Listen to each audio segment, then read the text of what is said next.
आज आपण accident investigation बघणार आहोत. So we are here to minimise accident and the base behind this concept safety is accident. So what is accident? Accident is unplanned, uncontrolled, unpredictable event which leads to loss. साध्या शब्दात अशी घटना जिच्यामुळे loss होतो, पण ती घटना ना ठरून होत नाही, अनप्लॅन असते. तिचा आपण प्लॅन बनवत नाही, तिच्यावर आपलं कुठलं कंट्रोल राहत नाही आणि ती एक्सपेक्टेड राहत नाही.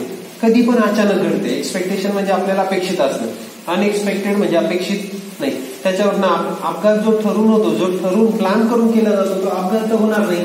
वी कॅन से मराठीत त्याला आपण घात म्हणू. पण अपघात म्हणजे अचानक. ह्यासाठी ना कुठल्या पाठांतराची गरज नाही. पण ऍक्सिडेंट हा अनएक्सपेक्टेड आहे. अपघात अचानक झालेला घात.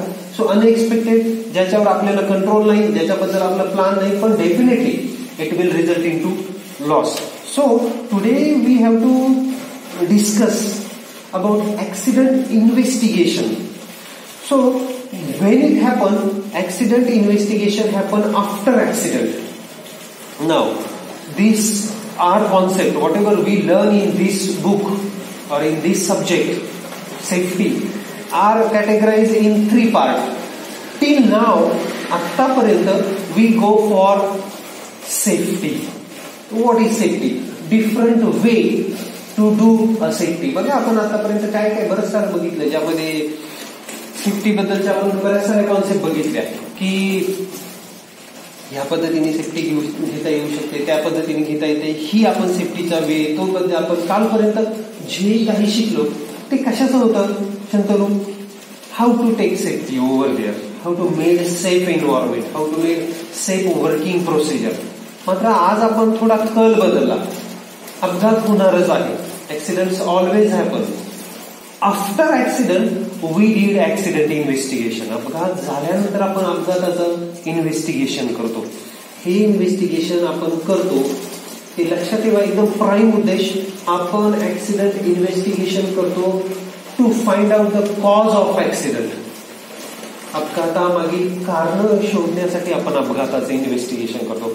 So what is investigation? The process of finding out the reason, causes behind accident. का अपघात घडले, अपघात घडण्यामागचं कारण काय इश्यूज आले ज्यामुळे हा ऍक्सिडेंट घडला, हे शोधण्याचं काम ऍक्सिडेंट इन्व्हेस्टिगेशन मध्ये केलं जातं. So what is accident? Accident is unexpected thing, accident is unplan thing, accident is uncontrolled thing which leads to loss. मग बॉस, इंजुरी ही ऍक्सिडेंटचा एक फळ आहे. इंजुरी जी होते बॉडीला ती ऍक्सिडेंट घडल्यामुळे होते. इकॉनॉमिकल लॉस होतो ऍक्सिडेंट घडल्यानंतर, तो सोशल लॉस होतो, एन्व्हायरमेंटल लॉस होतो. हे सगळे जे लॉस आहेत, there are so many types of loss, हे सगळे अपघात घडल्यामुळे होतं. म्हणून अपघात काय तुम्ही असा कॅटेगराईज करू शकत नाही. Definitely on the basis of loss accident सुद्धा कॅटेगराईज झालेला आहे की मायनर ऍक्सिडेंट आपण बघितलेले, मॉडरेट ऍक्सिडेंट, मेजर ऍक्सिडेंट. हे आपण कशावरून ठरवलं? जेव्हा छोटंसं खर्चटलं वगैरे जातं, आपण we can say that minor accident. कुठेतरी पायाला इजा होते, कुठेतरी खूप बऱ्यापैकी जखम होते, पाय मुरगळला जातो, 2 दिवस आपल्याला 3 दिवस कामावर जाता येत नाही, आपण we can say that moderate accident. जिथे कुठेतरी पाय मोडून जातो, जिथे कुठे परमनंट डायझॅबिलिटी येते, जिथे कुठे डेथ होऊ शकते, तो झाला मेजर ऍक्सिडेंट. आता हे डिपेंड ऑन इंजुरी ऑल्सो. मग असं आहे, ऍक्सिडेंट हा ऍक्सिडेंट आहे boss. Why it is accident? Because it leads to loss. आता लॉस छोटा असू द्या, मोठा असू द्या किंवा अगदी मीडियम असू द्या, लॉस हा लॉस आहे. सो हे आपण एवढं आता जे बोललो हे ह्याच्यासाठी की we did accident investigation to find out the causes of accident and that causes can be minimized, that same type of accident never happened. Okay, same reason cannot be leads to accident. तुम्हाला तिथे बसायचं तिथे बसत असं काही. Same reasons I share.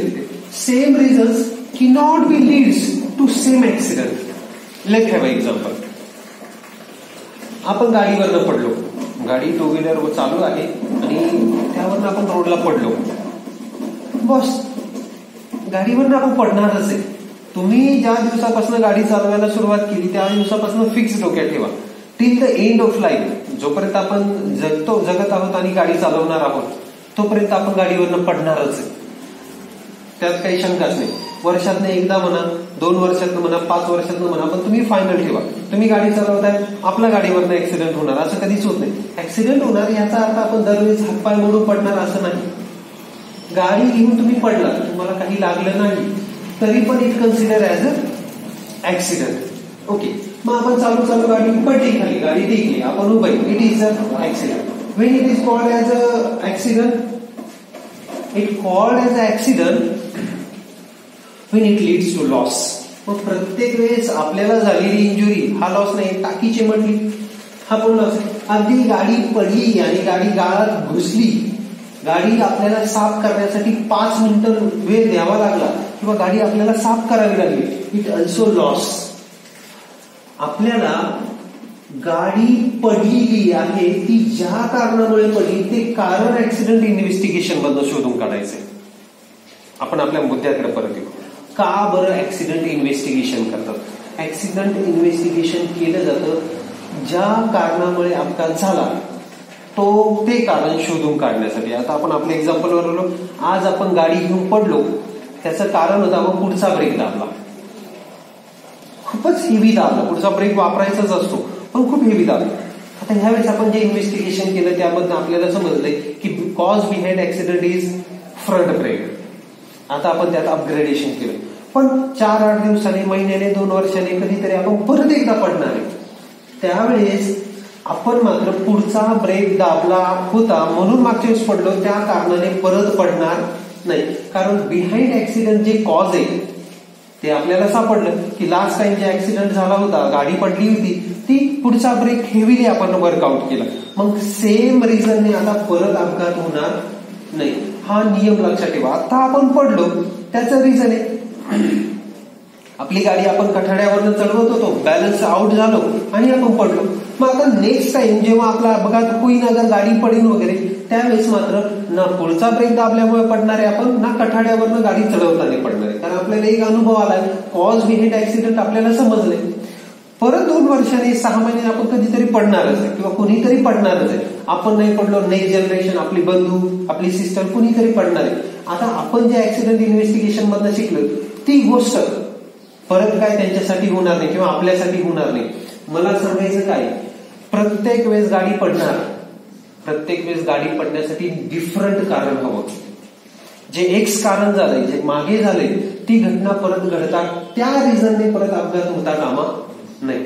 So the basic aim behind accident investigation is you just finalize that accidents are cause. आपण मागे बघितलं होतं, accident behind every accident there is cause, and we did accident investigation to find out the cause behind accident. त्या अपघातामागे जे कारण आहे ते शोधण्यासाठी आपण ऍक्सिडेंट इन्व्हेस्टिगेशन करतो. आता याची एक दुसरी बाजू बघा. What theory taught us, whatever theory we learn, whatever job safety analysis, आपण जे काही आजपर्यंत शिकलो त्यामध्ये आपण एक महत्वाचा मुद्दा बघितलाय की behind every accident there is unsafe action. Maximum time unsafe action ही अपघाताला कारण आहे. आता हे अनसेफ ऍक्शन कोण घेतं? We people, that is employ, that is human being. मग खरंच अपघाताचं इन्व्हेस्टिगेशन केलं तर अपघातामागील कारण कोण सापडेल? आपणच सापडेल. मग कायदा मात्र हे सांगतो बघा, कायदा मात्र हे सांगतो की कुठलाही अपघात झाल्यावर माणसाला दोषी धरायचं नाही, पकडायचं नाही. म्हणून ऍक्सिडेंट इन्व्हेस्टिगेशन करण्यासाठी जेव्हा तुम्ही जाल, मित्रांनो, जेव्हा ऍक्सिडेंट इन्व्हेस्टिगेशन करण्यासाठी तुम्ही जाल तेव्हा अपघाताला कारण जर माणूस तुम्हाला सापडला तर त्याच्याकडनं कुठल्या चुका झाल्यात ह्या लक्षात घ्यायचंय. तो दोषी नाही, त्याला ब्लेम करायचा नाही. हा पहिला नियम ऍक्सिडेंट मध्ये दिलाय. 2 गोष्टी लक्षात ठेवा. ऍक्सिडेंट इन्व्हेस्टिगेशन 2-3 आहे, हे ऍक्सिडेंट झाल्यानंतर होतं. ऍक्सिडेंट इन्व्हेस्टिगेशन केलं जातं कॉज ऑफ ऍक्सिडेंट शोधण्यासाठी, ना की तेथील माणूस दोषी आहे ते शोधण्यासाठी. कारण 78% अपघाताला अनसेफ ऍक्शन जबाबदार आहे आणि ह्या अनसेफ ऍक्शन आपल्यामुळे घडतात. ऍक्सिडेंट इन्व्हेस्टिगेशनला जेव्हा तुमची टीम जाईल तेव्हा तुम्हाला सापडेल की ह्या अपघातामागे XYZ माणूस जबाबदार आहे. ते आपण तिथे लिहित नाही किंवा ते कायद्याने आपल्याला सांगितलेलं नाहीये. आपण त्या माणसाकडनं जो अपघात झाला तो अपघात होण्याचे रिझन काय, अशा कोणत्या चुका त्याच्याकडनं घडल्या, अशा कोणत्या त्रुटी त्याच्याकडनं घडल्या ज्याच्यामुळे हा अपघात घडला.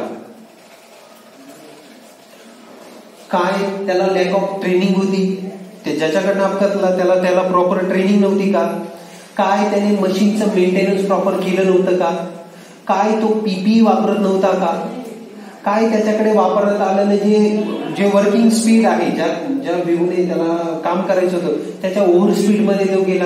म्हणजे तुम्ही आठवतात का हे काही पर्सनल रिझन होते. काय त्याचं काम करण्याकडे लक्ष नव्हतं का बरं हे घडलं, त्याचं लक्ष नव्हतं, त्याला जबाबदार मोबाईल आहे का त्यांच्या 2 पर्सनमध्ये इंटरनल कम्युनिकेशन चालू होतं. तुम्हाला मला सांगायचं काय, लक्षात घ्या, ऍक्सिडेंट इन्व्हेस्टिगेशन करण्यासाठी आपण गेलो की आपल्याला maximum time behind accident human सापडतो. पण तो ह्युमन किंवा तो पर्टिक्युलर पर्सन तिथे न काउंट करता त्या पर्सन कडनं झालेले कॉजेस, चुका ह्या आपल्याला त्या लक्षात घ्यायच्या आहे.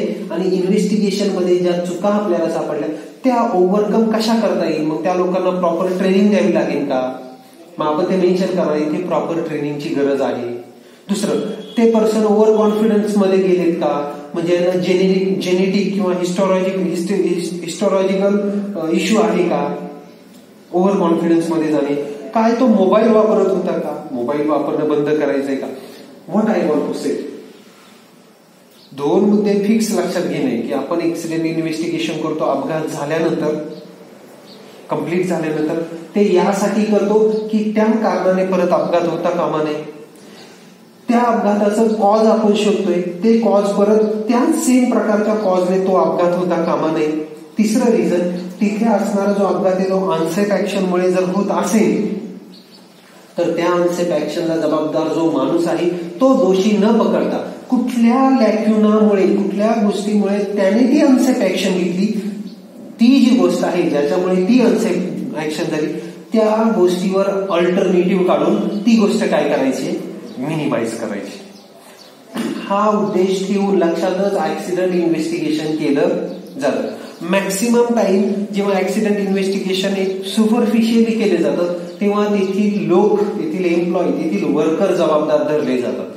ते वर्कर किंवा ते लोक किंवा ते एम्प्लॉई चुका का करतात, ते चुका करतात कारण आपल्याकडे तिथे प्रॉपर सुपरविजन नाहीये. म्हणजे याला जबाबदार कोण झालं परत, ऑर्गनायझेशन. पण याला कधीही कुणाला जबाबदार धरायचं नसतं, तर ज्या गोष्टीमुळे हे घडलं त्याच्यात काय करायचं असतं, अपग्रेडेशन करायचं असतं, त्यामध्ये चेंजेस करायचे असतात.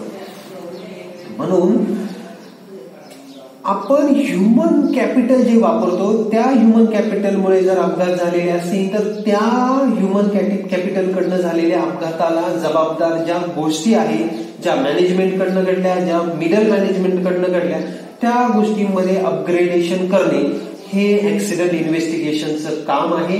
आणि ते केल्यामुळे जे कॉज बिहाइंड ऍक्सिडेंट आहे ते काय होतात, मिनिमाइज. कॉज बिहाइंड ऍक्सिडेंट काय होतात, मिनिमाइज. अपघात घडणार पण त्या सेम कॉजमुळे परत अपघात घडणार नाही याची दखल घेणे हे बेसिकली उद्देश आहे ऍक्सिडेंट इन्व्हेस्टिगेशनचा. उद्या इंटरव्ह्यू मध्ये तुम्हाला विचारलं, बघा प्रश्न वेगवेगळे असतात, विचारलं टेल मी ऍक्सिडेंट इन्व्हेस्टिगेशन. बघा मुद्दा त्यांनी विचारलं, do you know what is mean by accident investigation, tell me accident investigation, what is accident investigation and why accident investigation. आता हे 4 प्रश्न आहे, नीट ऐका. या 4 प्रश्नाच्या पलीकडे ऍक्सिडेंट इन्व्हेस्टिगेशन एक कॉन्सेप्ट म्हणून विचारलं जाणार नाही. ही 4ही व्हिडिओमध्ये रेकॉर्ड आहे, तुम्हाला ते परत बघायचंय. Why accident investigation, what is accident investigation, हे जे बेसिक क्वेश्चन आहे ना, हे यामधला मुद्दा तुम्हाला लक्षात ठेवायचा की जेव्हा इंटरव्ह्यू फेस करण्यासाठी तुम्ही जाल तेव्हा तुम्हाला ही सगळ्या गोष्टी तिथे सांगायच्या आहे की accident investigation is way to find out the cause of accident, which may be made by unsafe action which result into to overcome these actions, to find out different alternatives behind that action which leads to cause, and same issue which we consider for accident investigation, to minimize the causes of accident. And hence we are here for accident investigation, that same cause not happen again. आता परत एकदम साध्या भाषेत ह्या सगळ्या प्रश्नांचं एकच उत्तर होतं की अपघातामागे काहीतरी कारण आहे, ते कारण शोधणे आणि त्या कारणामुळे परत अपघात घडणार नाही याची पूर्णपणे दखल घेणे. म्हणजे मराठीमध्ये अपघातामागील कारण शोधणे आणि ते कारण परत घडणार नाही याची पूर्णपणे दखल घेणे म्हणजेच परत अपघात होणारच आहे. मी तुम्हाला परत ती गोष्ट का सांगतोय? मी तुम्हाला परत ती गोष्ट यासाठी सांगतोय की जेव्हा औद्योगिक क्रांती झाली 1700 साली तिकडे झाली ब्रिटिशांकडे आणि 1900 साली जगात पसरली ती औद्योगिक क्रांती. जिथे मशीन आलं बॉस तिथे अपघात होणारच. फायनल ठेवा. आपण परत आजपर्यंत इतक्या वेळा बोललो की अपघात होणार. मग आपलं काम काय? आपण भरले जातो, सेफ्टीचे किंवा फायरचे लोक भरले जातात ते अपघाताचं प्रमाण कमी करण्यासाठी. यापूर्वी आपण बोललो अपघाताचं प्रमाण कमी करण्यासाठी लोक भरले जातात. मग आजपर्यंत जे आपण डिस्कस केलं यामध्ये अपघाताचं प्रमाण कसं कमी केलं जातं? तिथले पोटेन्शियल हजार्ड शोधून. सिंपल. त्याला आपण वेगवेगळ्या टेक्निक वापरल्या. आज आपण जो सेकंड मुद्दा बघतोय जे क्लासिफिकेशन 2 पार्ट मध्ये झालंय. आतापर्यंत अपघात म्हणजे काम चालू होण्यापूर्वी किंवा काम चालू असताना जे कारण पोटेन्शियल हजार्ड आहे ते पोटेन्शियल हजार्ड आपण शोधून काढायचो. आज मात्र बॉस आपण ते पोटेन्शियल हजार्ड नाही शोधत. आजपासून आपण अपघात झाल्यानंतर जे पोटेन्शियल हजार्ड गेले, ज्या कारणामुळे अपघात झाला ते कारण शोधायला सुरुवात केली. आता पोटेन्शियल हजार्ड हा पहिला पार्ट झाला. आता आपण ते कारण शोधतोय, जे कॉजेस शोधतोय, जे कॉजेस आज आपण रेकॉर्ड करणार, ज्या कॉजेसवर आज आपण अल्टरनेटिव्ह काढणार आणि नेक्स्ट टाइम ते कॉजेस न होता त्याच्यापेक्षा अपग्रेडेड कॉजेस काहीतरी आपोआप घडलेले असतील नैसर्गिक चक्रात, ते आपल्याला अपघाताला जबाबदार असणार आहे. ते परत अपघात झाले की आपण परत शोधणार. थोडं डायव्हर्सिफाईड झालंय आपला मुद्दा, पण मुद्द्याशी परत आपण कन्सल्ट होऊन behind every accident there is a cause. Accident investigation leads for that to find out that cause. Accident investigation once again leads for to overcome this cause. Accident investigation done for to find out this cause, and ultimately that cause is not applied again for same type of accident. आता same type of accident म्हणजे काय? गाडी रोडवर पडणे, एकदा पडणे, दोनदा पडणे, तीनदा पडणे, चारदा पडणे, हा ना एकच प्रकारचा अपघात आहे. गाडी रोडवर पडली, चालू होती पडली, रोडवर पडली. आपण शेतातलं बोलत नाही.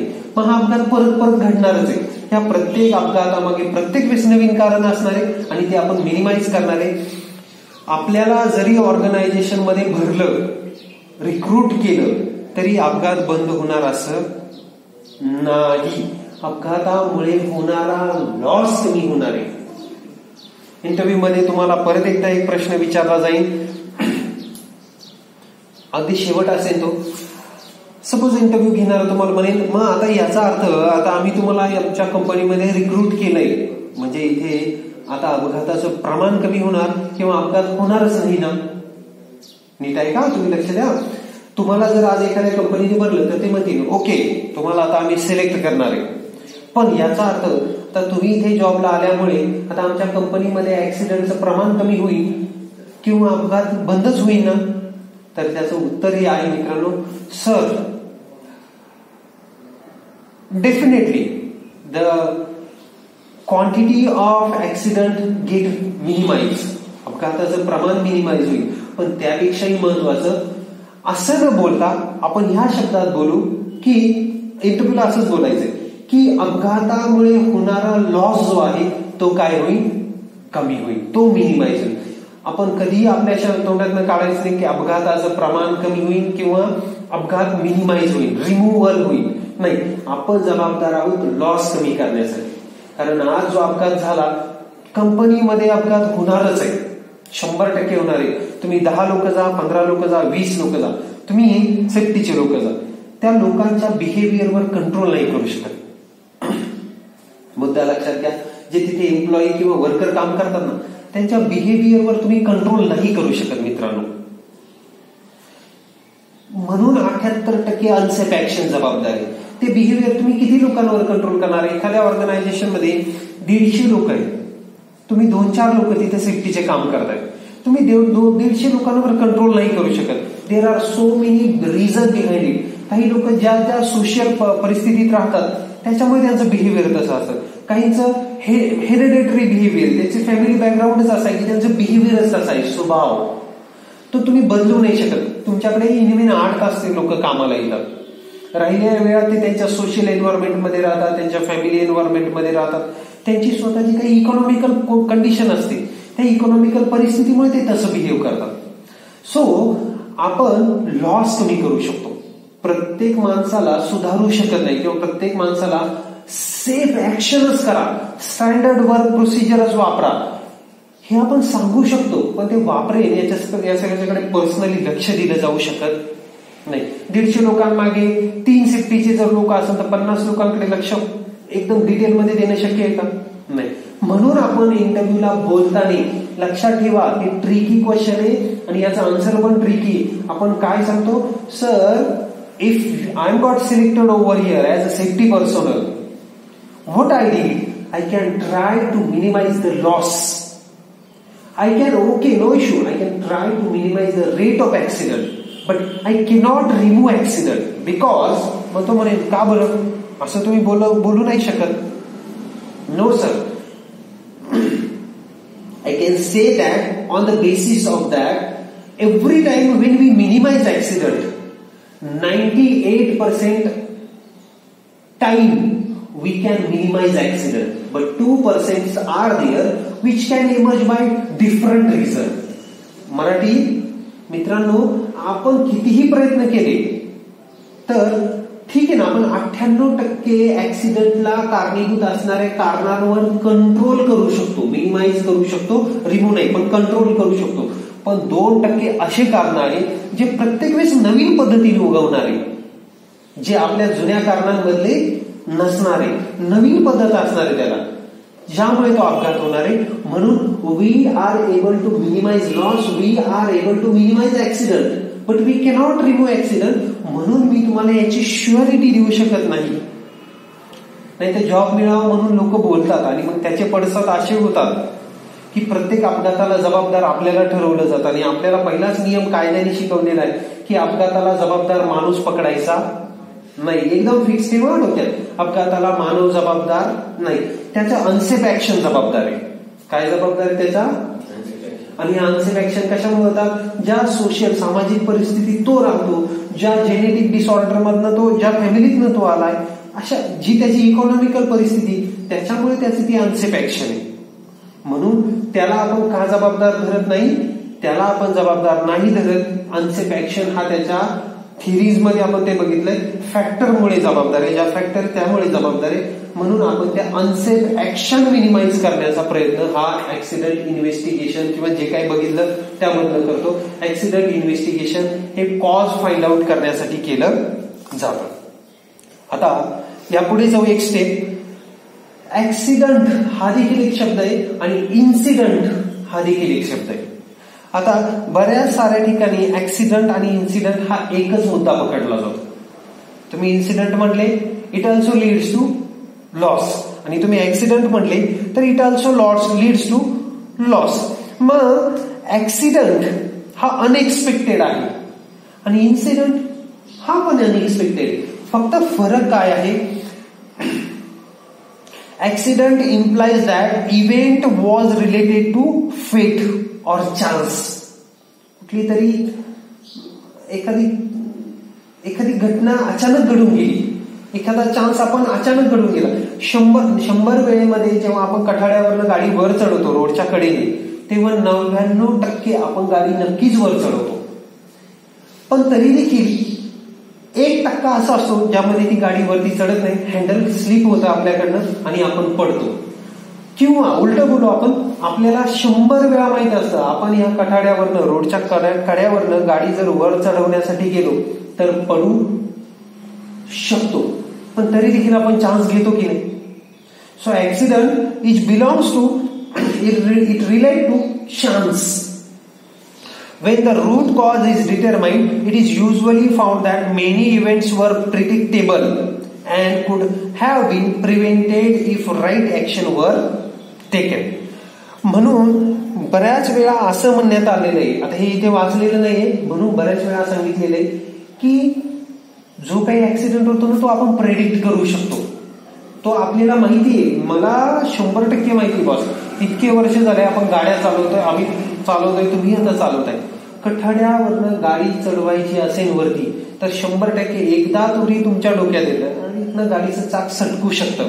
जेव्हा तुम्ही चढवाल किंवा जेव्हा तुमच्या लक्षात येईल, जेव्हा रोडमधनं साईड रोडनं तुम्हाला मेन रोडला एंट्री करायचंय, तरी देखील आपण तिथनं गाडी चढवतो, पण आपल्या डोक्यात असता इथनं अपघात होऊ शकतो.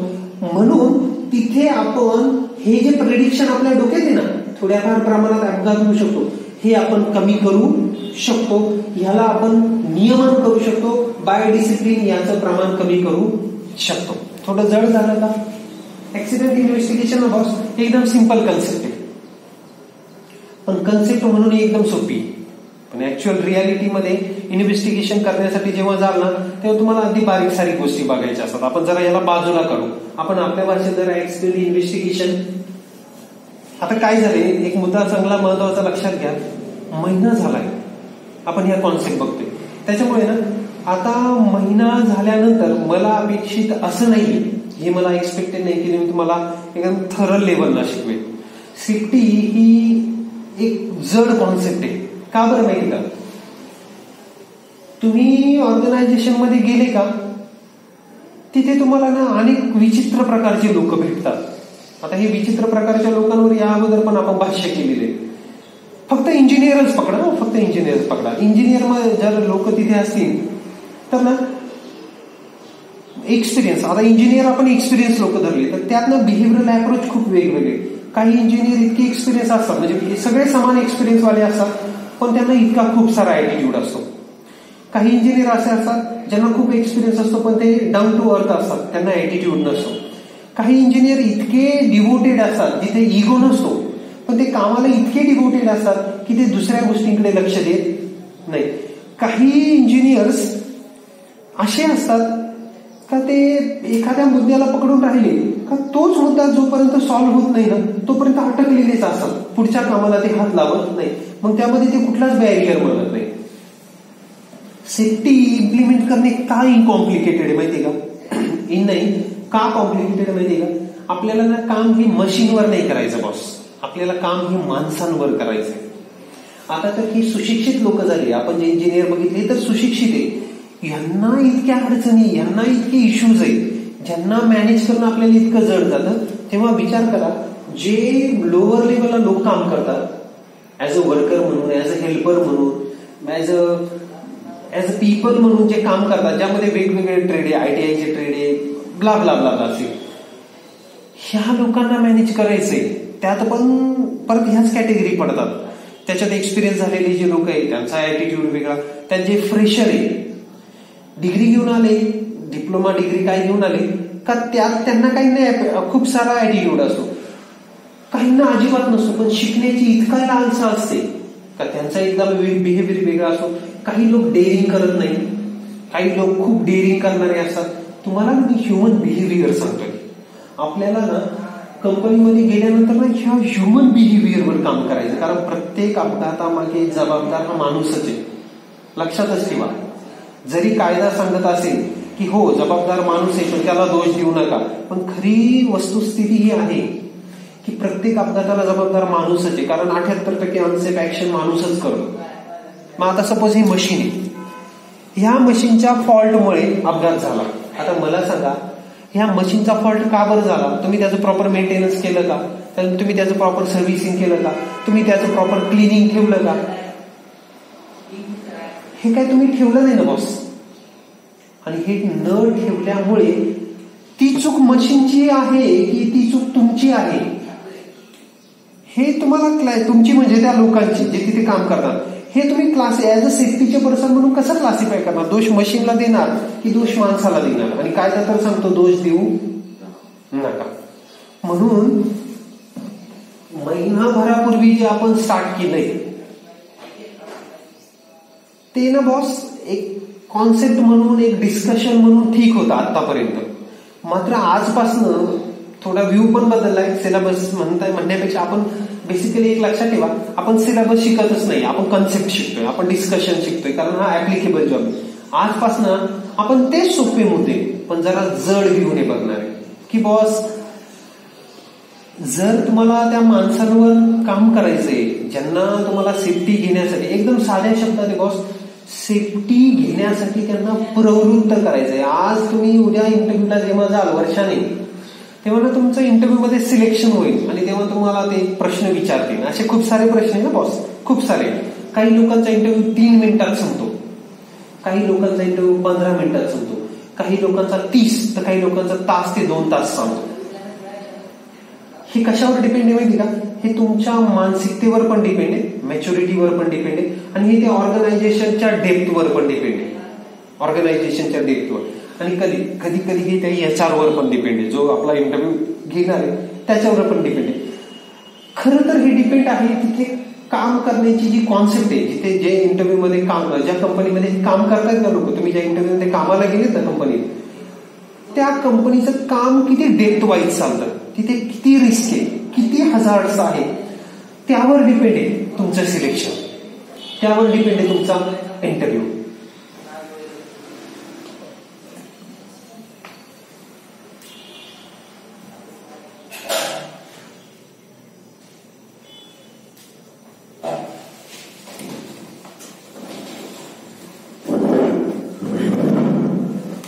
मग शंतनू आणि आर्यन किंवा जे ऑनलाईन सेशन बघतात त्यांनी पण लक्षात घेण्याची आता गोष्ट आहे की ना, फायर अँड सेफ्टी म्हणजे हा एक सिलेबस नाहीये.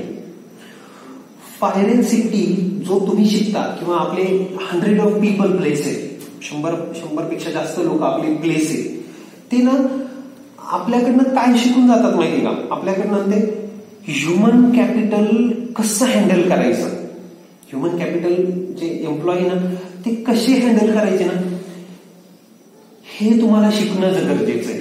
आता बघा, गेले 5-6 वर्ष, 6-1 वर्ष झाले आपण, मी या फील्डमध्ये, आता हे रेकॉर्ड पण होते आणि तुम्हाला पण सांगतोय नाही, ह्या फील्डमध्ये ना शिकवताना ना मला कधी तुम्हाला ना एकदम डिसिप्लिन शिकवणं गरजेचं वाटलं नाही, किंवा मी कधी आजपर्यंत एकदम स्ट्रेट फॉरवर्ड स्ट्रिक्टली असं शिकवलं नाही. हा, काही नियम तुम्ही खूप पाळणं गरजेचं आहे, जे मी पण पाळणं गरजेचं आहे, जे तुम्ही पण पाळणं गरजेचं आहे.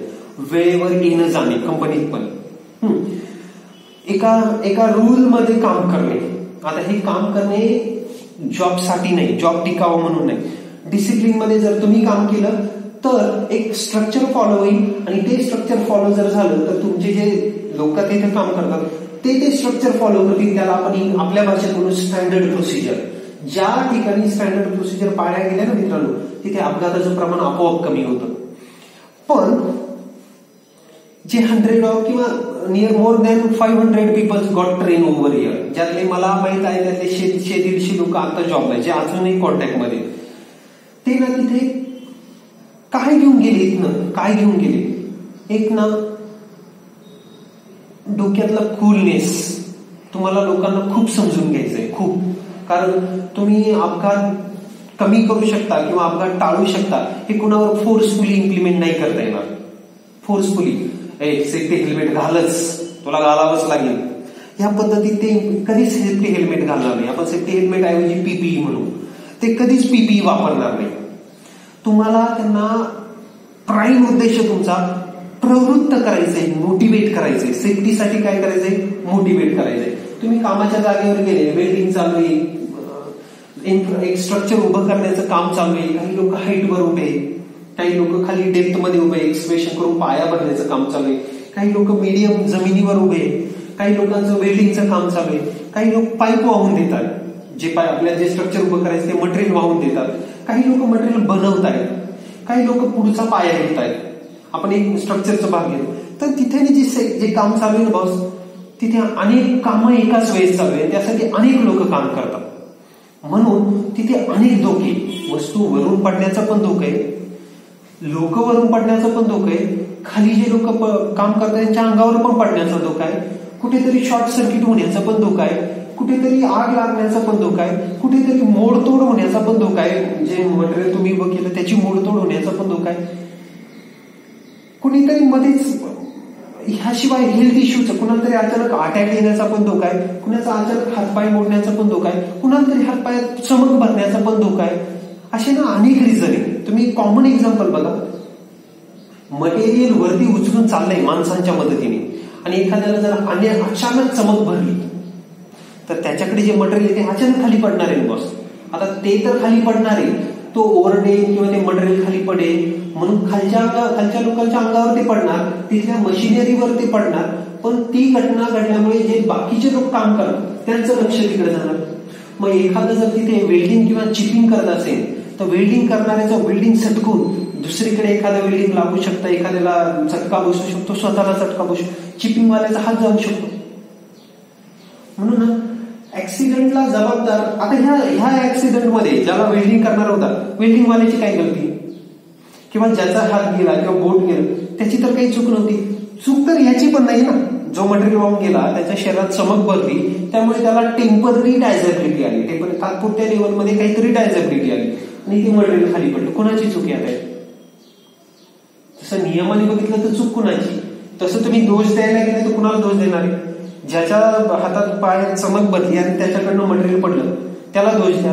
पण खरंच नैसर्गिकरित्या जर विचार केला तर ती जी चमक भरली किंवा जे अपंगत्व आलं तात्पुरतं त्याला जबाबदार तो पण आहे का?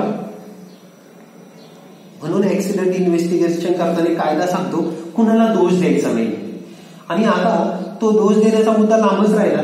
आता तुम्हाला अशा परिस्थितीत, अशा ठिकाणी, त्या कन्स्ट्रक्शन साईडला, त्या ग्लास साईडला जे काही काम चालू आहे तिथे सेफ्टी इम्प्लिमेंट करायची मित्रांनो. तुम्ही नाही केली तर दुसरं कोणीतरी करणारच आहे, म्हणून तिथे लोक भरलेच जातात. पण अशा परिस्थितीत तुम्ही काय करणार? कशा पद्धतीने सेफ्टी इम्प्लिमेंट करणार? आता कशा पद्धतीने करणार हे तुम्ही कालच बघितले. तिथले अनसेफ ऍक्शन कमी करणार, तिथले अनसेफ कंडिशन कमी करणार. पण एक साधासा मुद्दा घ्या बॉस, तो हाईटवर काम करतो त्यालाही पीपीई वापरायचंय, जो मटेरियल वाहून येतो त्यालाही पीपीई वापरायचंय, जो एक्सक्वेशन करतोय त्यालाही पीपीई वापरायचंय, जो जमिनीवर काम करतोय त्यालाही पीपीई वापरायचंय, शेजारी कुणीतरी वेल्डिंग वगैरे करतोय त्यालाही पीपीई वापरायचं. एवढ्या लोकांना पीपीई वापरायचे आहे, पर्सनल प्रोटेक्टिव्ह इक्विपमेंट वापरायचे आहे. ते वापरताना येणाऱ्या बऱ्याच साऱ्या अडचणी, काम प्रॉपर करता येत नाही, काम पाहिजे तेवढं होत नाही, त्या पीपीई वापरताना बऱ्याच साऱ्या अडचणी येतात, खूप साऱ्या अडचणी पीपीई वापरतात, तरी पण त्यांना पीपीई वापरायचे आहे. मग तुम्ही हे वापरल्याने काय होईल? एवढं सगळं केल्याने काय होईल? स्टँडर्ड प्रोसिजर वापरल्याने, पीपीई वापरल्याने काय होणार आहे? ऍक्सिडेंटला कारणीभूत जे कॉजेस ते काय होणार आहे? कमी होणार आहे. म्हणजे याचा उद्देश काय? एक सेफ्टीचा माणूस म्हणून तुमचा उद्देश काय? त्यांना इजा होऊ नये त्या लोकांना. पण ते त्यांच्या डोक्यात घुसतंय का? मग हेच त्यांच्या डोक्यात घुसवायचंय तुम्हाला. तिथे लक्षात घ्या, सेफ्टीच्या माणसांना, सेफ्टीच्या बोललो मी, फायरच्या तर अजून बोललो पण नाही, सेफ्टीच्या लोकांना त्या लोकांच्या डोक्यावर काम करून त्यांना हे बिंबवायचंय, त्यांना मोटिवेट असं करायचंय की बॉस हे पीपीई किंवा ही स्टँडर्ड प्रोसिजर वापरून आम्ही आमची सुरक्षा नाही करत आहे, आम्ही तुमची सुरक्षा करतोय. पण तुम्ही आता याच्यात मुद्दा लक्षात घ्या, हे बिंबवायचंय तुम्हाला वर्करवर किंवा एम्प्लॉईवर, मिडल मॅनेजमेंट काय असेल ते, की तुम्ही तुमच्या सुरक्षेसाठी, आम्ही तुमच्या सुरक्षेसाठी. पण ऍक्च्युली कंपनीचा जो ओनर आहे, जे काही सीईओ किंवा जे काही हायर लेवलचे लोक आहेत, त्यांच्या दृष्टीने तुम्ही त्यांना वाचवण्यासाठी काम करताय का कंपनीचा लॉस कमी करण्यासाठी काम करताय? कंपनीचा लॉस कमी करण्यासाठी काम करताय. म्हणून इथे तुमचा जो रोल आहे तो तुम्हाला हे दाखवायचं की बॉस तुमचा जीव महत्वाचा आहे, तो वाचला पाहिजे, तुम्हाला इजा होणार नाही, याच्यासाठी आम्ही काम करतो. आणि वरती जे आहेत त्यांना हे दाखवायचंय की इकॉनॉमिकल लॉस कमी करायचा नाहीये, म्हणून आम्ही काम करतोय. तुम्हाला मुद्दा लक्षात आलाय का? आणि खरा मुद्दा तर हा आहे, तुम्ही काम करताय पेमेंटसाठी. सध्या स्थितीला तरी तुम्ही काम कशासाठी करताय? पैशासाठी. म्हणजे तुम्हाला सेफ्टी वाटती अगदी सोपीच आहे, यात शंकाच नाही. तुम्ही माझ्याकडे आलाय किंवा कुठे शिकायला गेलात म्हणून म्हणत नाही मी. सेफ्टी तशी सोपीच आहे, पण तुम्हाला हे 3 मुद्दे लक्षात घ्यायचे, असे अनेक सारे मुद्दे. म्हणून तुम्हाला काम करायचे लोकांवर, आणि म्हणून तुम्हाला पेशन्स ठेवावे लागतात. पेशन्स सगळ्यात महत्वाचा जो मुद्दा इथे आपल्याला शिकायचा आहे तो काय आहे? पेशन्स ठेवणे. कारण आता परत त्याच मुद्द्याकडे आलोय. अपघात घडणं काय बंद होणार नाही. अपघात घडणार, तुम्ही तिथे जाणार, ऍक्सिडेंट इन्व्हेस्टिगेशन करणार, ऍक्सिडेंट मागील कॉज शोधणार. ते causes may be unsafe action असेल, ते causes may be unsafe condition असतील. त्या कंडिशन किंवा अनसेफ कंडिशन किंवा अनसेफ ऍक्शन वर तुम्ही अल्टरनेटिव्ह काढणार. पुढच्या वेळेस ह्या होणारा जो अपघात आहे किंवा पुढच्या वेळेस जर चुकून अपघात झाला तर त्या अपघाताला हे कारण जबाबदार ठरणार नाही. एवढा साधा सिंपल उद्देश आहे ऍक्सिडेंट इन्व्हेस्टिगेशनचा. त्याच्या ज्या स्टेजेस आहेत, त्याच्या ज्या स्टेप्स आहेत, ते आपल्याला फर्दर पुढे बघायचे आहे. पण ऍक्सिडेंट इन्व्हेस्टिगेशन फिक्स ठेवा. जसं JSA कोणी विचारलं तर तुम्हाला जॉब सिलेक्ट करणे आणि फेज आउट करणे, बेर करणे आणि त्यातले पोटेन्शियल आजार शोधणे, तसं ऍक्सिडेंट इन्व्हेस्टिगेशन करणे. म्हणजे अपघात झाल्यानंतर ऍक्सिडेंट इन्व्हेस्टिगेशन होणार, साधी कॉमन गोष्ट आहे. ऍक्सिडेंट झाल्यानंतर ते कशासाठी करतात तर बिहाइंड ऍक्सिडेंट कॉजेस शोधणे.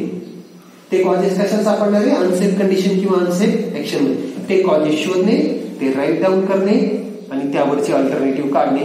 आता ते अल्टरनेटिव्ह यासाठी की त्या रिझनमुळे, त्या कॉजमुळे परत अपघात घडणार नाही. एवढं फायनल, एवढं डोक्यात ठेवा.